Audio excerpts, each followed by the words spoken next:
Welcome to a brand new episode of my new thing that I'm working on, which is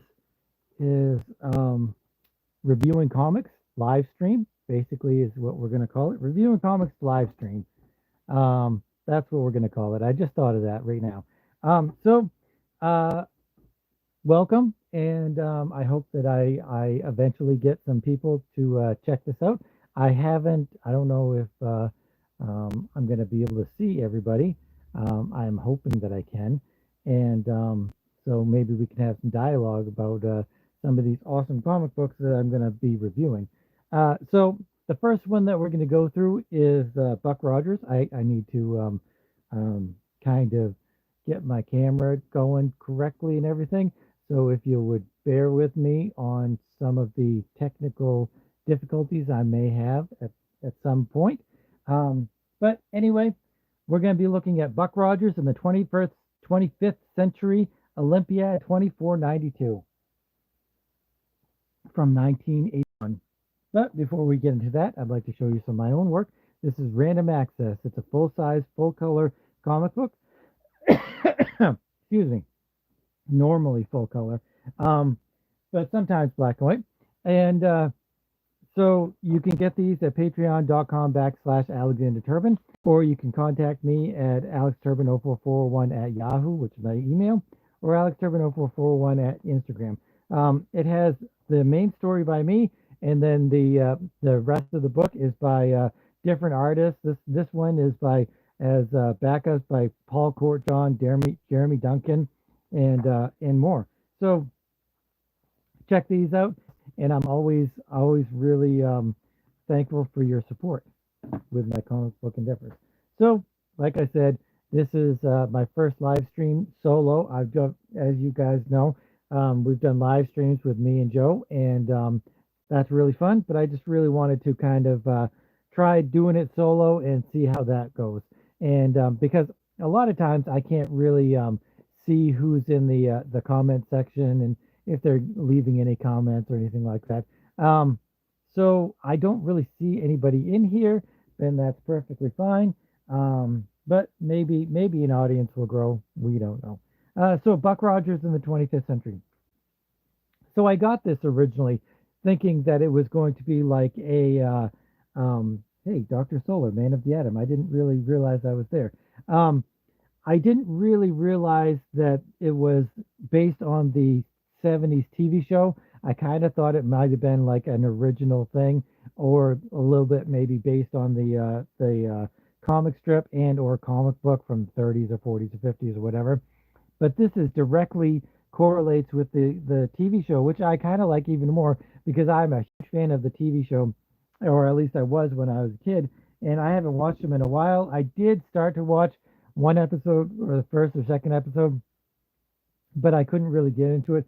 I might try again, and see how far I get. I mean, I really did love the show when I watched it. So let's get into the story. And I'm not gonna. It's a like I often say, it's a professional comic book. So I'm not gonna really review the writing and the art and stuff as far as digging deep into some of the things that I like and don't like about it. I'll just kind of talk about the art and the writing as it goes along. I think because the writing is very professional. They're professionals, so they know primarily what they're doing. As a Man of the Atom, a scientist caught in the fury of an accident is changed in the being of with fantastic powers. Follow his adventures as Doctor Solar, Man of the Atom. We went through that comic book that was Valiant, and it was originally a Whitman comic, which is a Gold Key comic. So that's kind of cool. So as the cover said, it's about the Olympics, and as you know, as everybody knows, maybe not everybody, but I'll tell you, Buck Rogers was born in our time. Actually, I don't know whenever he comes from. It was the 70s when the show was out, so it goes whenever he was born. Like he was originally from the 30s or 40s, and then in the comic strips, and then he went 25 years, or not 25 years. I can't remember what century he went into, any Buck Rogers aficionados out there, please let me know what year did Buck Rogers originally leave the Earth and then come back to the Earth at what year? I'm kind of interested in that. I'm going to look that up anyway after the show. So anyway, he's in the 25th century. He leaves in the 70s. He was some sort of astronaut. He's frozen in space, and then he wakes up as as you know, a Buck Robs, Buck Rogers sickle, and he wakes up at that time, 25th century, not 25 years from now, 25th century from now. So that's 500 years. So anyway, we're in the 24th century, so it would be 100 years. So I think that it's just 100 years, if I'm mathematically correct. I'm not entirely sure. I might be completely wrong. But anyway, he woke up and he's a modern guy in the futuristic world, and there's like spaceships and stuff. And Earth is kind of a small little beacon of hope in a larger galactic. I don't know what you would call it. It's a galactic um,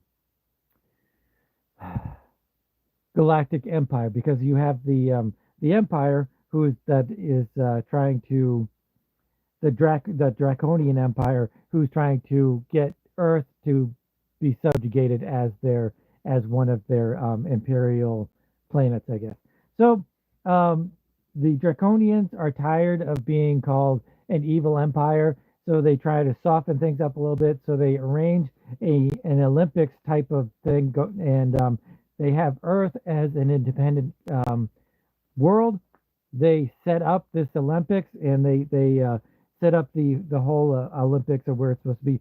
I just realized that this ship here, like I read this a little bit ago, I just realized that this ship here, this is the arena. That's the arena where they're going to play the Olympics. It just clicked in my head because it kind of doesn't really look like that until you've read the story and seen what's going on. So you have the Earth. They built this arena ship, and it's above Earth, and everybody lives in domes, as you know. So all of the worlds send envoys or their own athletes to this Olympics, and there's like hundreds or thousands of worlds and different aliens and stuff. And there's like the Draconian Empire, which has like a multitude of worlds, and then there's I think the Earth Alliance has like a small alliance of a few worlds, or maybe they're only a singular world. But then there's other worlds, that other planets that have they're undecided. So the Draconians want the undecided worlds to go to their side, and Earth just kind of wants to create this um, you know organization of different planets that are free. So um, they're just basically, it's Buck and Wilma Deering, his futuristic girlfriend, and it was nice to see Buck and Wilma in this. Um, I guess I kind of am going to go back and look and talk about the art and some of the writing, because there's a few things that I'm really kind of stressed out about, and we'll talk about that after we're done with the story, I guess. So they're looking at the arena in the world ship, or in the ship or whatever, and they're there and they're checking it out. See, they don't really show that the ship is above the planet, except for this first page, which kind of shows it, I guess. But then they don't show it like being above the planet again. I really wish they would have shown like the Earth and then the ship hovering above it a little bit more. But Wilma and Buck are talking about the construction of the spaceship, which has the arena and stuff. And then uh, as Colonel William Deering, head of Earth's defenses, and Captain Buck Rogers, their 20th century visitor, stroll around the stadium, Dr. Hauer, chief scientist, worries. I hope the races we're hosting will find these facilities suitable. So he's the old guy who's just kind of in charge of everything. There's like the scientists pretty much rule everything on the Earth, as far as the domed cities go. And but then the military, um, it has their own function, but they're pretty much led by the scientists. And then we have Tweaky and Doctor. I can't remember his name. I can never remember his name, but it'll get back further, and we'll remember it, I'm sure. So it's Tweaky and the other Doctor, which I never understood that anyway. Why does Tweaky have, like, if they wanted this robot character, why didn't they have? Why do they need this Doctor? He's like a statistician or something like that. Programmer or something like that. They have a human doctor, and then they have a robot. Why do they need another robot to be the smart robot? I never really understood that. Um, but uh, just introducing the characters, and they're introducing all of these different aliens that are coming to Earth, and they're surrounding Earth, and they're headed towards the giant spaceship that has the place where they're going to be doing the Olympics, and they introduce all of the characters, um, the Draconian, the Neutral Worlds, and Free Peoples, and it says, "Pleased to meet you. Welcome. Let us hope this brings our different cultures closer. Welcome to Earth. You are great, certainly most gracious hosts." And that is, I think that's supposed to be Buck. And the people of planet Earth welcome you to these Waitiki. We've been ignored. Tweaky, not Tiki, Tweaky. But this big lumbering guy just goes over to Wilma and says, "Lovely lady, I'm Aerodon, the competitor. I'm Colonel Deering, and I welcome you to the games."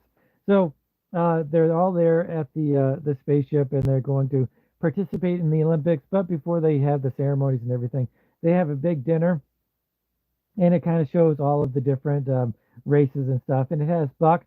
Buck is actually going to participate in the Olympics, and he talks to Aerodon, and they're playing some sort of football related video game of some sort. And and they're just kind of talking and partying and stuff when one of the other races comes by and says, "Excuse me, just Dr. Hauer, I am Ambassador Toma from the neutral world of Roll. I'd like to speak with you in private, if I may." And he's like, "Fine, fine, sure." So they end up going to into one of the other rooms, and he says, "Is it odd that our facilities have been ransacked, our rooms have been ransacked, and they've been searching for something?" And Dr. Howard, he doesn't really know what's going on, but he says he'll put some sort of police security on detail on it, and they'll try to figure things out. They're going to be look into it and stuff. Um, so then the next day, I guess they all of the competitors head to the giant ship, which has the giant stadium in which they're going to participate, and the lighting of the torch. That's kind of a big thing, and then they just kind of show some of the some of the Olympics, some of the sporting events like the racing, and then they talk about the ship racing, or it's going to be some sort of because they're doing old style Olympics, but they're adding some new stuff, and that's like ship to ship combat kind of stuff, which is kind of interesting. And then they talk about this new stuff in an event steeped in martial arts tradition. The normally deadly Sega sticks have been capped with a safety device at each end. Thrust and buried. Surprise and reflexes are the elements at work. But then the humans safety thing comes off, and he accidentally hurts one of the other the other aliens, the Blotvians. And so the Blotvians start to get really pissed, and they want to fight the I keep wanting to call them Americans, but they're humans because Earth is all one giant planet now, not Americans or other kinds of countries. Is all humanity. So the Blotvian is hurt, and there's like this big ruckus, and they're all going to fight. But when Dr. Howard goes over the loudspeaker and he says, "Everybody stop, everyone cut it out. We're first thing we're going to do is we're going to get some medical attention for the hurt Blotvian, and then we'll figure out what's going on." So they figure it out. They stop all of the competitors from killing each other, and so it's a win. And then later on, Dr. Howard's talking to Buck and Wilma, and and someone tampered with the safety device, and I haven't a clue. Come on, Dr. Howard. Things can't be that bad. You prevented a riot, for starters, and the medical reports of the young Blotvian is going to be fine. I don't think you're getting through, Buck. Not to add to your troubles, Dr. Howard, But did you ever think of, did you ever find Tweaky? So Tweaky is actually missing at this point. No, but this is kind of unusual. No, not yet. I'm working on it, all right? I'm sorry, Wilma, I'm not very good dinner company tonight, if you'll excuse me. So he has this kind of snarky little attitude towards Wilma, which is really kind of unusual because that's really not part of his character. And they don't really address it later on. He's just kind of a jerk, and he never says he's sorry, except for, I guess he's right there. I'm sorry. He says it right afterwards, but I would have thought that plot thread would have led somewhere else. So then Wilma and Buck are just having the conversation over dinner, and then some of these other alien races, they're having, they're just talking and stuff when they start to get sick, and then all of the alien races start to get sick. So we start to see this pattern of something odd is going on here at this new Olympics. And so Dr. Hauer gets all of his security people into his office, and he kind of gives them a hosing down, and he's like, I won't stand for this. I want it stopped now. And they're like, yes, sir. Because I guess there was a salt and pepper shaker that was changed up, and they had some sort of poison in there or something. Not enough to kill them, but just enough to make them sick. Although they could have killed them, I guess, because he says, get everybody the antidote and make sure everybody has full stock antidote. The next day, we go to the athlete section, and they're just kind of making fun of each other. The Draconians are giving the humans a hard time and back and forth and stuff.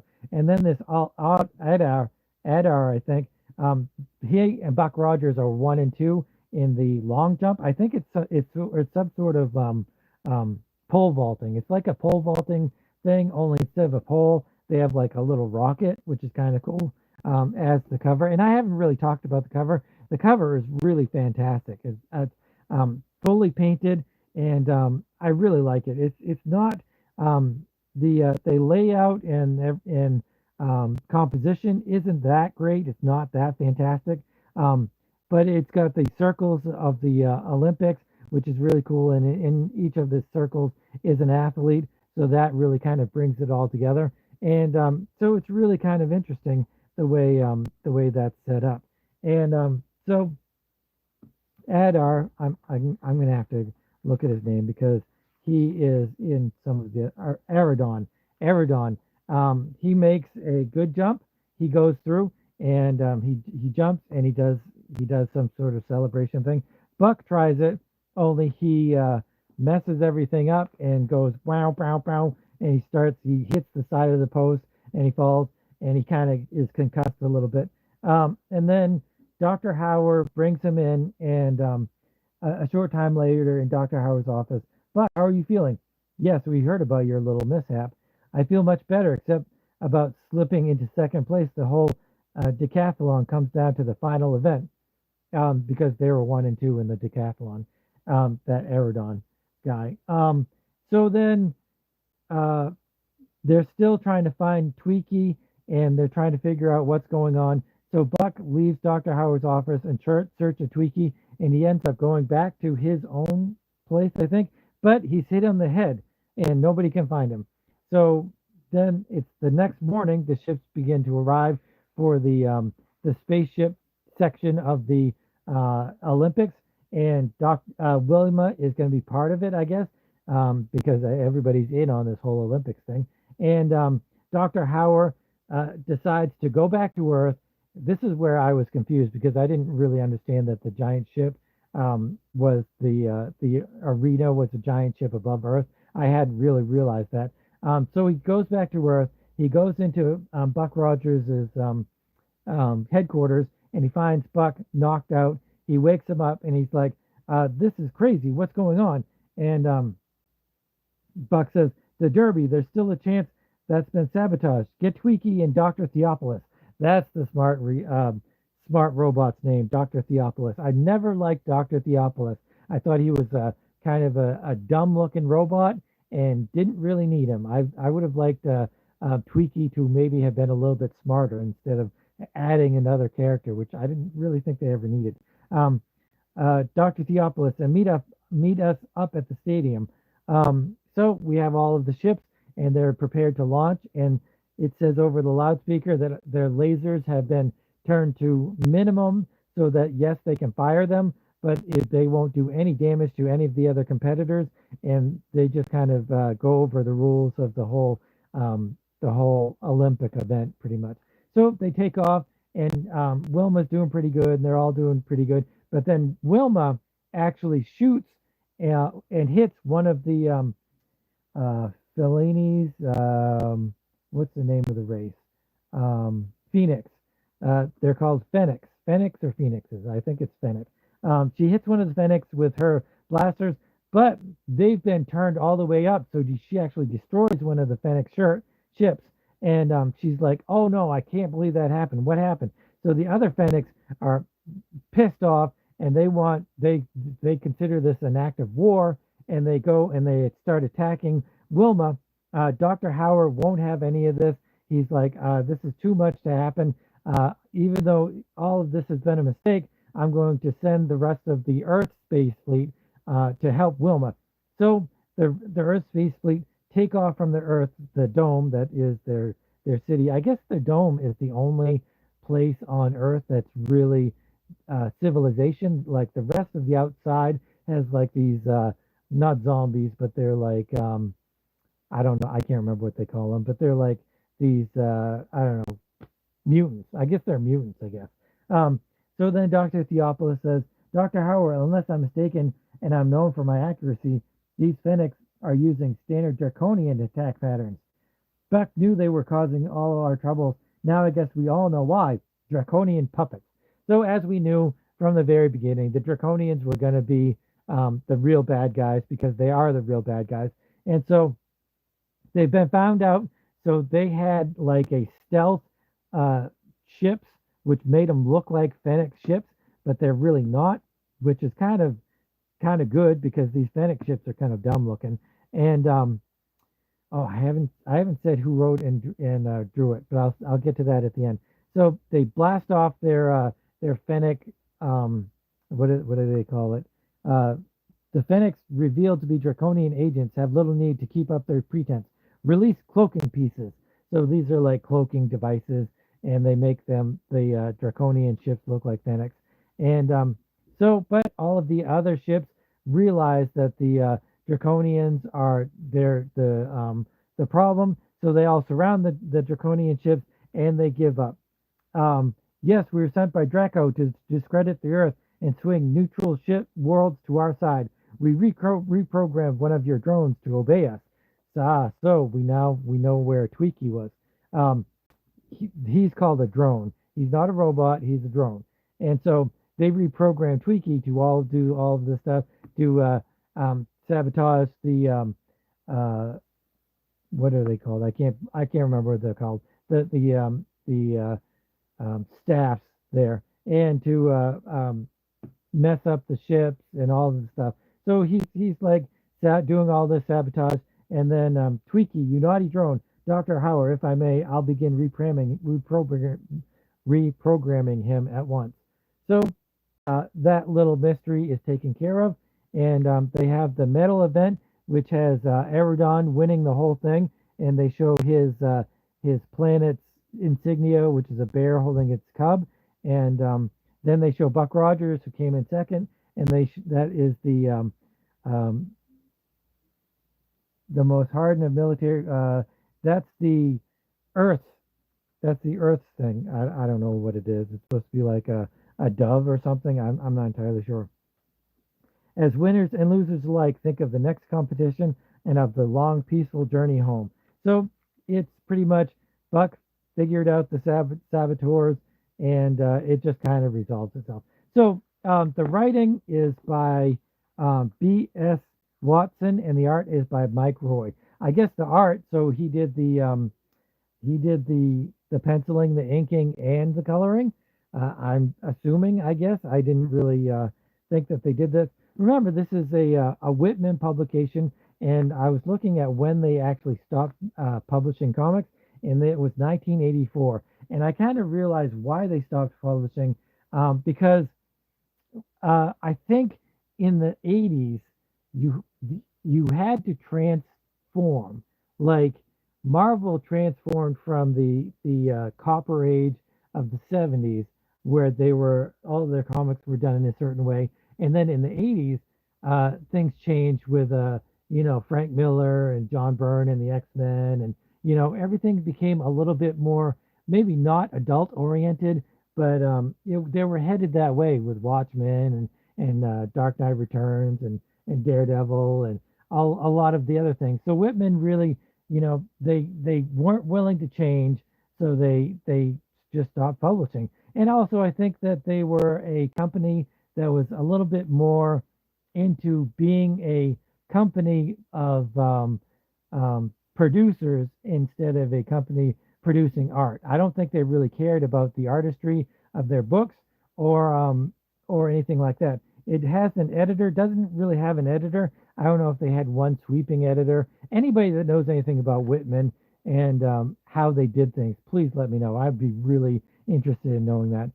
But uh, some of the things that really kind of annoy me or I don't like about this book are the fact that the word balloons are so like you've got so much word balloons, and Buck and Wilma are these either these tiny little figures that you can't see, or they're just little heads like the top of heads, and that's really kind of distracting. You've got all of this space here, and you've got all of the space here. You could have added some of the stuff here. Same thing with here. We have a head, and you've got all of this dialogue going on, and that's okay. But I really wish things were laid out much differently. I don't know who did the layouts of the lettering and the word balloons and where what who put where what where. But it's really kind of a shambles in the way that they do it. The writing is perfectly okay. I actually feel like it's a lot like the TV show. I felt like it was like the TV show, the writing, and I felt like all of the characters were pretty well represented in how they were. But I mean, looking back, it was a kids show, so Wilma and Buck, their repertoire, their back and forth, it wasn't really that fantastic. But it is what it is. So it's enjoyable. I enjoyed reading it as a Buck Rogers fan of the TV show, and I enjoyed just falling back into that little bit of nostalgia, I guess. There's just too much writing. There's too much writing, and it's too cramped, and it makes the art like this. Mike Roy, I'm sure he is a much better artist than is what's showing on here. The printing, I mean, I know that this is a really old comic book, but the printing is really it's blurry. I don't feel like that's a an indication of the times. I feel like that is just an indication of their printing process, which that's all part of it. So you have to take that into account. Um, but he's a well-known artist. He worked in the old Timely. He worked in a lot of the older stuff. Mike Roy. He worked on Captain America and stuff. So he's not a bad artist. He's obviously a good artist. But he's an older artist, so you have to have that old eye kind of look. And that's really kind of why I thought this was, when I was flipping through it when I first got it, I was kind of thinking that it was an older comic because it has that feel because he's an older artist, um, which is perfectly fine. I like the old art style. Um, I enjoy that. I'm not going to say as much as I do now, the modern art styles, but it is what it is, and it's still, there's a lot to enjoy about it.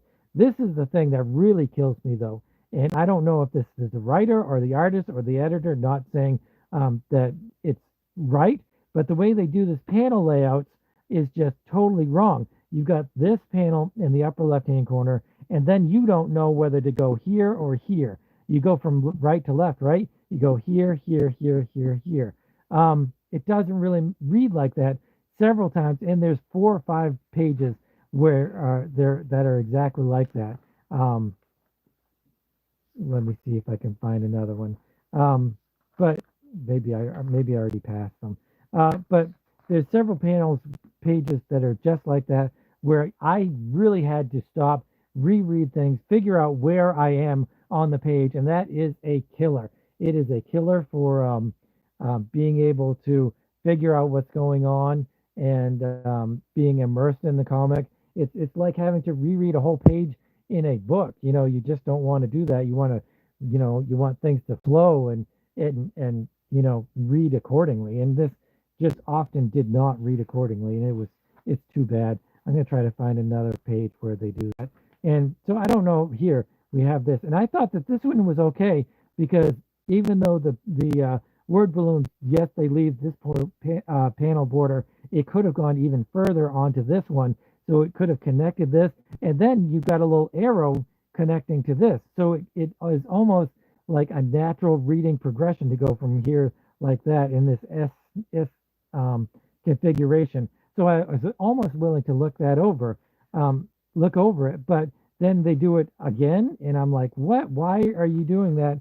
When there's so many different ways that you could, even the arrow, if they're gonna do it, and you're not going to put any kind of word balloon intersectors to figure out where you're supposed to go, then you have to use the arrow because at least then you're not backtracking and trying to figure out where you're reading it and what you're reading and stuff like that.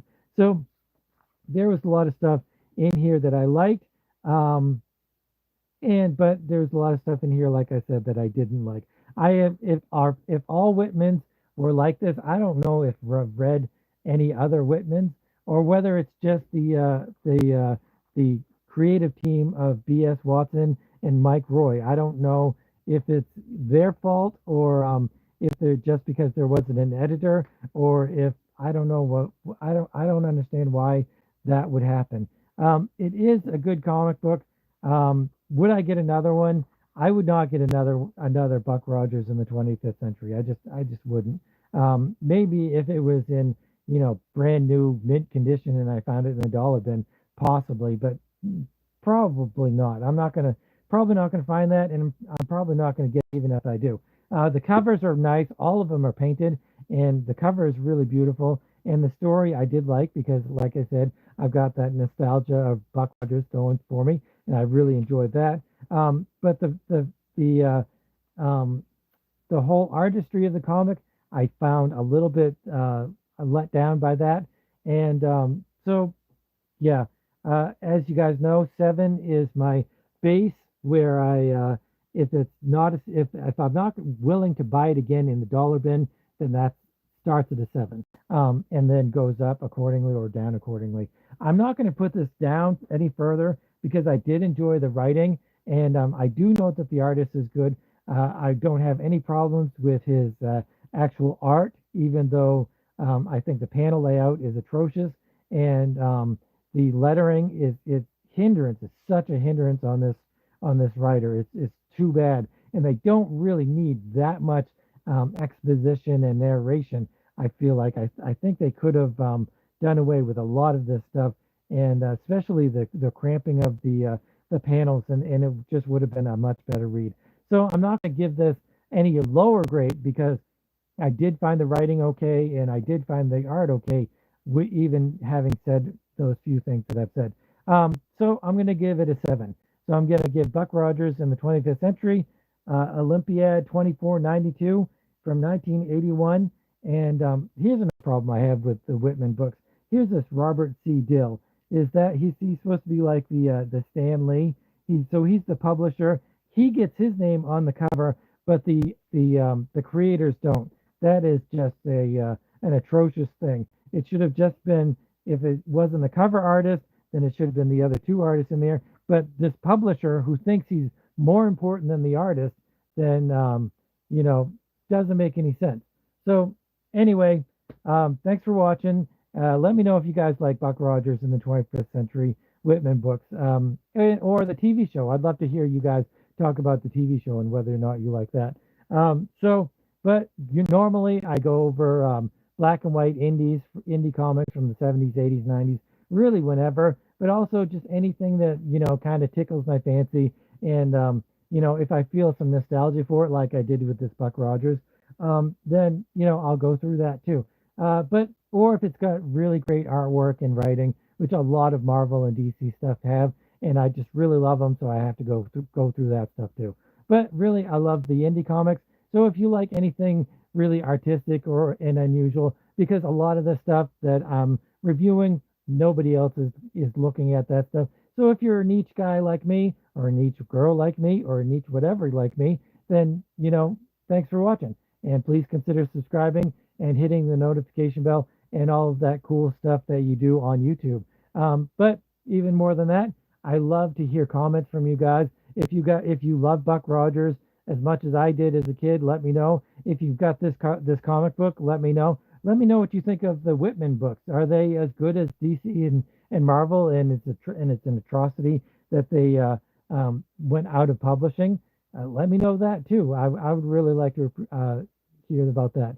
So thanks for watching, and maybe next time I'll get some people in on the live stream. But until then, um, have a good week. And today is Wednesday, and I will see you again on Friday, or maybe I'll do something tomorrow. But I'll see you again. But until then, thanks for watching, and keep on creating.